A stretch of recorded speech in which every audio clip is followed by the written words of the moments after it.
السلام علیکم جی. اس وقت جب میں آپ سے بات کر رہا ہوں تو ایک چیز بڑی کلیئر ہے. کافی گرم ہے یہ.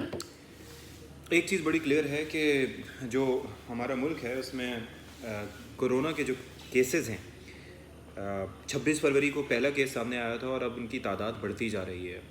مجھے یہ چیز سمجھ نہیں آتی اور آبویسلی میں آپ لوگوں سے بھی اس کا جواب جاننا چاہوں گا کہ آخر کیا وجہ ہے کہ ہم بحیثیت ایک پاکستانی قوم یقین کرنے کو تیار نہیں ہے کہ واقعی اس ملک میں کورونا کوئی خطرہ موجود ہے اور کورونا وائرس کا پھیلاؤ جاری ہے اور یہ پھیلاؤ ہماری زندگیوں کے لیے خطرناک ہو سکتا ہے. گورنمنٹ کہہ رہی تھی کہ 2% صرف لوگ ایسے ہیں جو اپنی زندگیوں سے محروم ہوتے ہیں, لیکن آپ ذرا سوچئے کہ آپ اگر ان 2% میں شامل ہیں تو آپ کی تو 100% زندگی ختم ہو گئی. میں اپنی فیس بک کی لسٹ دیکھتا ہوں تو آئے دن کوئی نہ کوئی کورونا وائرس کا شکار مجھے نظر آتا ہے. ہمارے دوستوں میں, ہمارے جاننے والوں میں, ہمارے رشتہ داروں میں, سوشل میڈیا کی ویب سائٹس پہ میں یہ دیکھ رہا ہوتا ہوں کہ کوئی نہ کوئی مر رہا ہے, کوئی نہ کوئی وینٹیلیٹر پہ ہے, خطرہ ہے, لیکن اس کا ادراک کیوں نہیں ہے.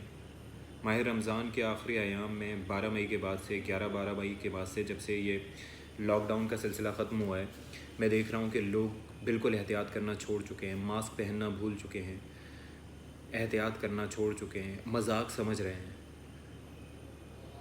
لیکن موت مذاق تو نہیں ہوتی.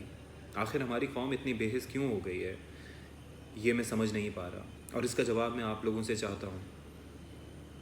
کیونکہ اب تو یہ چیز کامن ہوتی جا رہی ہے کہ آپ دیکھ رہے ہیں کہ کیسز زیادہ رپورٹ ہو رہے ہیں. آج جب میں یہ ویڈیو بنا رہا ہوں تو تقریباً 2,500 کے قریب کیسز رپورٹ ہوئے ہیں. ہم ایک نیا ریکارڈ بنا چکے ہیں کہ 78 افراد اپنی زندگیوں سے محروم ہو چکے ہیں. آپ ذرا سوچئے کہ پاکستان جیسے ملک میں کتنی ہلاکتیں ٹریس ہوتی ہیں, کتنی ہلاکتیں ایسی ہوتی ہیں جو اپنے گھروں پہ ہو جاتی ہوں گی اور ان کو کوئی اور نام ہارٹ اٹیک یا کوئی اور بیماری قرار دے کے لوگ ہاسپٹل جاتے بھی نہیں ہوں گے اور اپنے پیاروں کو دفنا دیتے ہیں اس ڈر سے کہ اگر ہاسپٹل گئے تو شاید ان کی میت نہ ملے. در حقیقت جو رپورٹڈ نمبرز ہیں ان سے the actual numbers are quite high, لیکن ہم لوگوں کو سمجھ نہیں آ رہی ہے. ہم لوگ احتیاط نہیں کر رہے, ہم مجبور ہیں. میں فیس بک پہ اگر کوئی پوسٹ ڈالتا ہوں تو لوگ مجھ سے پوچھتے ہیں کہ بھائی آپ کیوں نہیں ہیں گھر پہ. It is because we have to keep you aware.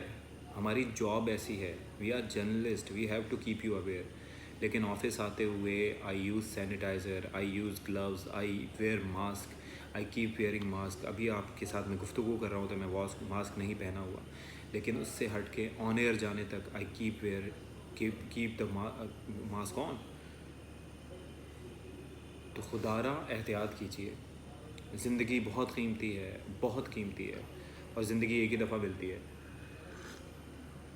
اور یہ صرف آپ خود نہیں اس کا شکار ہوں گے, آپ اپنے والدین کو متاثر کر سکتے ہیں, آپ اپنے بچوں کو متاثر کر سکتے ہیں. اور ذرا سوچئے کہ ہم ایک تھرڈ ورلڈ کنٹری میں, پورے ملک میں این ڈی ایم اے کے چیئرمین کہتے ہیں کہ 4200 وینٹیلیٹرز ہیں, لیکن سندھ میں کوئی 260 یا 270 کے قریب وینٹیلیٹرز ہیں جو کہ ایکٹیو ہیں. آدھے سے زیادہ وینٹیلیٹرز جو ہیں وہ آلریڈی ان یوز ہیں پورے ملک میں. تو جب آپ اپنی اور دوسروں کی زندگیوں کو خطرے میں ڈالیں تو بڑے دھیان سے یہ کام کریں, کیونکہ زندگی ایک نعمت ہے, صرف ایک ہی دفعہ ملتی ہے. آئی ہوپ کہ آپ لوگ احساس کریں گے, آئی ہوپ کہ آپ لوگ اپنا خیال رکھیں گے, اپنے لیے اور دوسروں کے لیے, اپنی اولاد کے لیے, اپنے ماں باپ کے لیے. دعاؤں میں یاد رکھیے گا.